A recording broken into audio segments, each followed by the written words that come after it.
ಅಲ್ಲೆಲ್ಲ ಏನೋ ಒಂದು ಮಾಡಿ ನಿಂತ್ಕೊಳ್ಳಿ ನೋಡೋಣ. ನನಗೆ ಒಬ್ಬ ಗ್ರಾಮ ಪಂಚಾಯಿತಿ ಎಲೆಕ್ಷನಲ್ಲೂ ಗೆಲ್ಲಕ್ಕಾಗದೇ ಇರೋನ್ನ ಹತ್ರ ನಾನು ಚರ್ಚೆ ಮಾಡಲ್ಲ ಅಂತಿದ್ರಪ್ಪ. ಗೆಲ್ಲದೇ ಇರ್ಬೋದು. ನಾನು ಎಲೆಕ್ಷನ್ ನಿಂತಿದ್ದೀನಲ್ವ, MLC ಎಲೆಕ್ಷನ್ ನಿಂತಿದ್ದೀನಿ, 185 ಹೋಟೆಲ್ ಸೋತಿದ್ದೀನಿ. ಈ ಸರಿ ನಾನು ತೋರಿಸ್ತಿದ್ದೆ ಏನು ಅಂತ ನೋಡಿ. ಇವೆಲ್ಲ ಉಡಾಫೆಗಳನ್ನು ಬಿಡಬೇಕು. ಪ್ರತಾಪ್ ಸಿಂಹ ಅವರೇ ಬಿಡಿ, ಇಷ್ಟೆಲ್ಲ ಏನೇನು ಮಾಡಿದ್ದೀರಿ ಅನ್ನುವಂಥದ್ದು ಜನಗಳಿಗೆಲ್ಲ ಗೊತ್ತಿದೆ. ನಾನು ಒಂದು ಚಿಕ್ಕ ಉದಾಹರಣೆ ಹೇಳ್ತೀನಿ. 15ನೇ ತಾರೀಕು ಪ್ರೆಸ್ ಕ್ಲಬ್ಬಲ್ಲಿ ಪ್ರೆಸ್ ಮೀಟ್ ಮಾಡ್ತಾಯಿದ್ರಿ.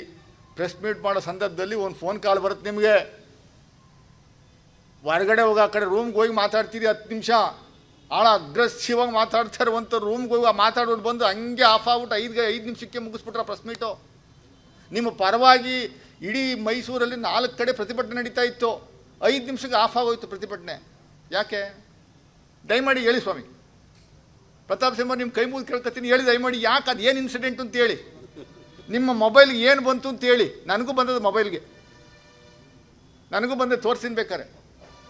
ಪಾಪ ಈಗ ನೀವೇನು ಅಭ್ಯರ್ಥಿ ಅಲ್ವಲ್ಲ, ತೋರಿಸಿ ಏನಾಗಬೇಕಿದೆ ನೀವೇ ಹೇಳಿ. ನಿಮ್ಮ ಮೊಬೈಲ್ಗೆ ಏನು ಬಂತು, ಯಾವ ವಿಡಿಯೋ ಬಂತು, ಯಾವ ಆಡಿಯೋ ಬಂತು, ಏನು ವಾರ್ನ್ ಮಾಡಿದ್ರು, ಯಾಕೆ ಪ್ರೆಸ್ ಮೀಟಲ್ಲಿ ಮಡ್ಕೊಳಿಸಿದ್ರಿ ನೋಡಿ. ಇವೆಲ್ಲ ಹೇಳ್ಬೇಕಾಗ್ತದೆ. ಪಾಪ ನೀವು ನಿಂತಿಲ್ಲ, ನಿಂತಿದ್ರೆ ಮಜಾನೇ ಬೇರೆ ಇರೋದು ಬಿಡಿ.